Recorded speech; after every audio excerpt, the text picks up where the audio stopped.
Hello to all students. अभी हम regulation of respiration देखेंगे, संवातन यानी पल्मोनरी वेंटिलेशन हम पढ़ेंगे।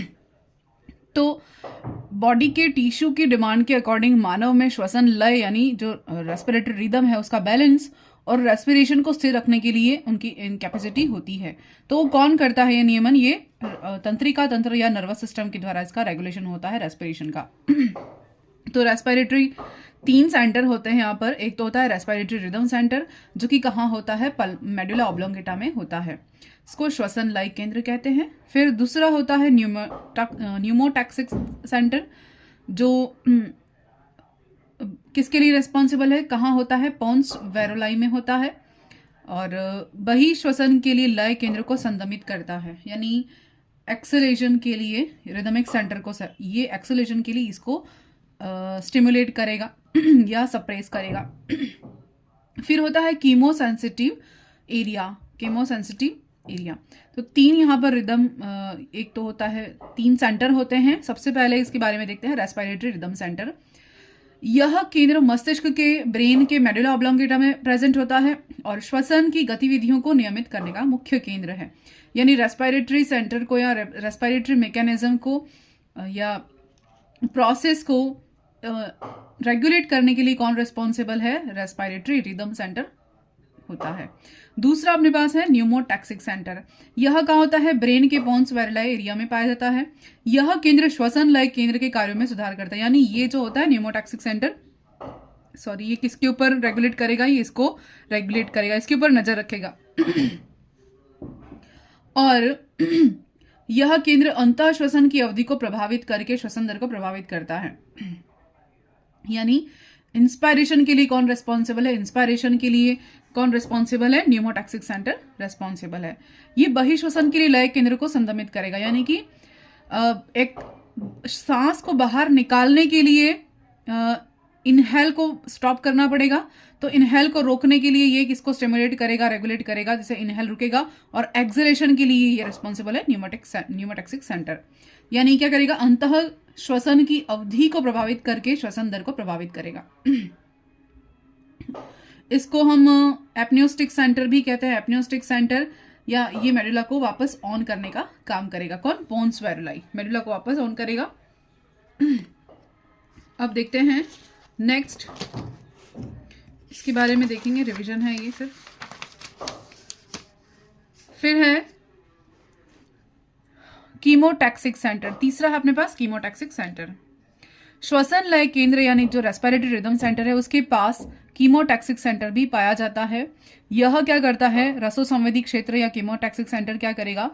CO2 सांद्रता और हाइड्रोजन सांद्रता के प्रति काफी संवेदनशील होता है। यानी कार्बन डाइऑक्साइड की कंसंट्रेशन और हाइड्रोजन आयन की कंसंट्रेशन के प्रति ये संवेदनशील होता है। यानी क्या करेगा? जैसे ही CO2 और हाइड्रोजन आयनों की सांद्रता बढ़ेगी, ये कीमोसेंसिटिव एरिया क्या है? एक्टिव हो जाएगा और श्वसन की क्रिया में आवश्यक समायोजन करके इन पदार्थों को बाहर निकालेगा।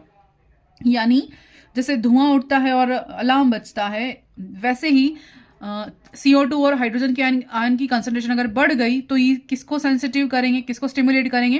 कीमोटैक्सिक सेंटर को स्टिमुलेट करेंगे और वो एक्टिव हो जाएगा और CO2 और हाइड्रोजन आयन की जो बैलेंस करेगा उन्हें बाहर निकालेगा, अनवांटेड मटेरियल को। अब है नेक्स्ट कैरोटिड आर्टरी। ये जो है ग्रीवा धमनी, ये क्या है?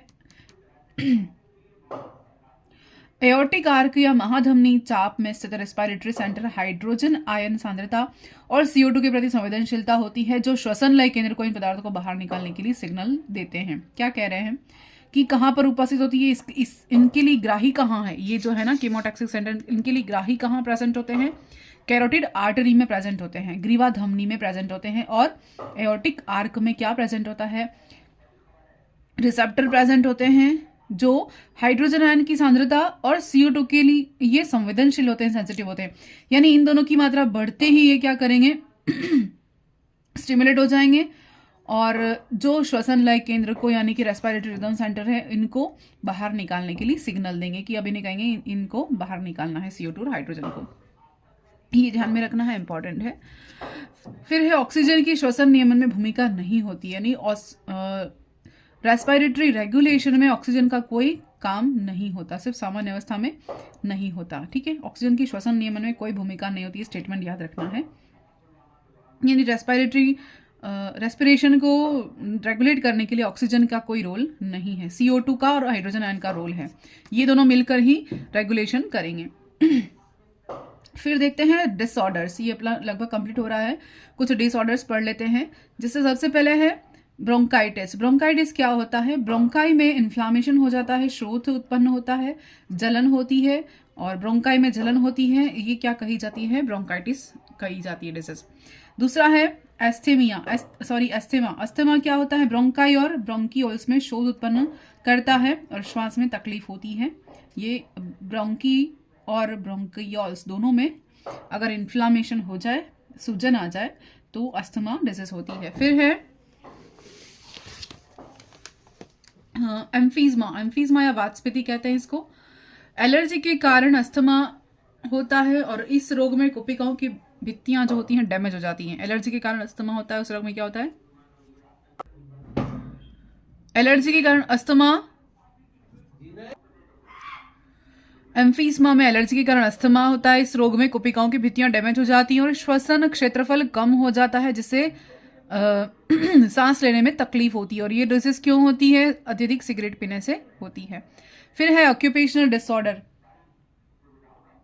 विशेष तौर पर स्टोन इंडस्ट्री में काम करने वाले श्रमिकों में होता है। लंग्स में फाइबर या फाइब्रस टिश्यू डिपॉजिट हो जाते हैं और लंग्स ठीक तरह से कार्य नहीं कर पाते और शरीर का सुरक्षात्मक तंत्र भी इसके लिए काफी नहीं होता।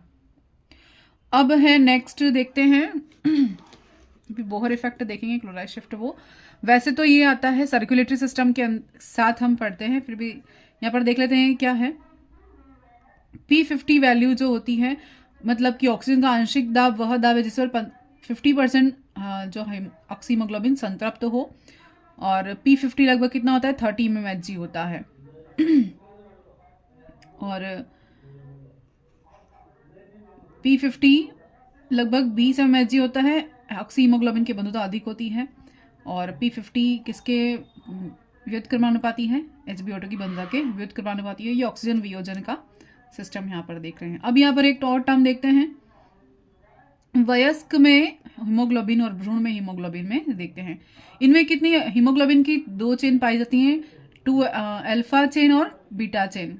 ठीक है, अल्फा चेन और बीटा चेन। और बीटा चेन जो कि 2,3 BPG के लिए संवेदी है और ऑक्सीजन की बंधुता कम होती है और P50 अधिक होता है वयस्क में, एडल्ट में। जबकि भ्रूण में क्या होता है? 2 अल्फा चेन होती है, बीटा चेन प्रेजेंट नहीं होती और गामा चेन प्रेजेंट होती है।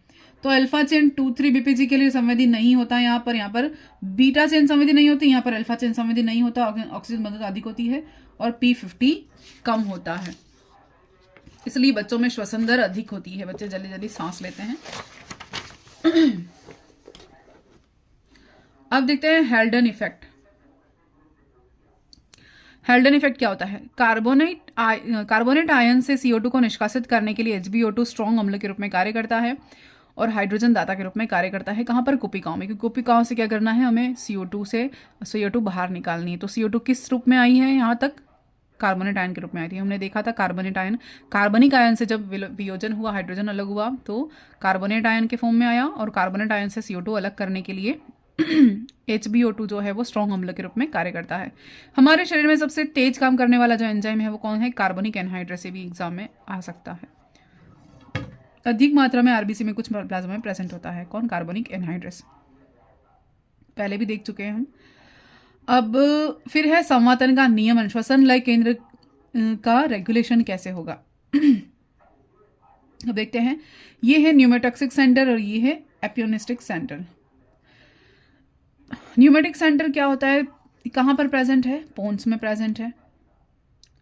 श्वसन यानी अंतः श्वसन को बंद करके बहि श्वसन का प्रेरण करने का काम कौन करता है? न्यूमोटॉक्सिक सेंटर करता है। पिछली बार देखा, अभी पिछले पेज में क्या करेगा? Switch off point for inspiration, यानी इंस्पिरेशन को बंद करेगा तब तो वो एक्सेलेशन कर पाएगा। तो इसको बंद करने का काम कौन करेगा? न्यूमोटॉक्सिक सेंटर करेगा। फिर एपनियोस्टिक सेंटर क्या होता है? अंतः श्वसन का प्रेरण करेगा, यानी अंतः श्वसन की अवधि को बढ़ाने में एपनियोस्टिक सेंटर रिस्पॉन्सिबल है। ये सांस को बाहर निकालने के लिए रिस्पॉन्सिबल है और ये सांस को अंदर लेने के लिए रेस्पॉन्सिबल है। यानी इन दोनों को क्या कहा है, हमने यहाँ पर लिखा है मैंने कि इसके मम्मी पापा किसके रेस्पिरेटरी रिदम सेंटर को दोनों चुप कराएंगे, ये और ये।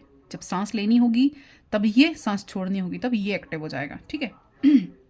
अब देखते हैं श्वसन तंत्र की आंतरिकी। ये मैंने जो बड़ा लास्ट वीडियो में पढ़ाया था वही रिवीजन करके मैंने लिखा हुआ है। तो यहाँ पर ये लगभग पूरा होता है और कुछ डिसऑर्डर और हैं, देख लेते हैं। डेड स्पेस वॉल्यूम क्या होता है, मैंने बताया था कि वायु का आयतन जो संचरण पथ में ही रहता है, एक्सचेंज जोन में नहीं जा पाता, लगभग 150 ml का होता है और गैसों के आदान प्रदान में इसका कोई कार्य नहीं होता है। ब्रोंकाई ब्रोंक्यूल्स में जो सांस अटक जाती है वो। एक्सचेंज जोन क्या होता है ये भी बता दिया था मैंने।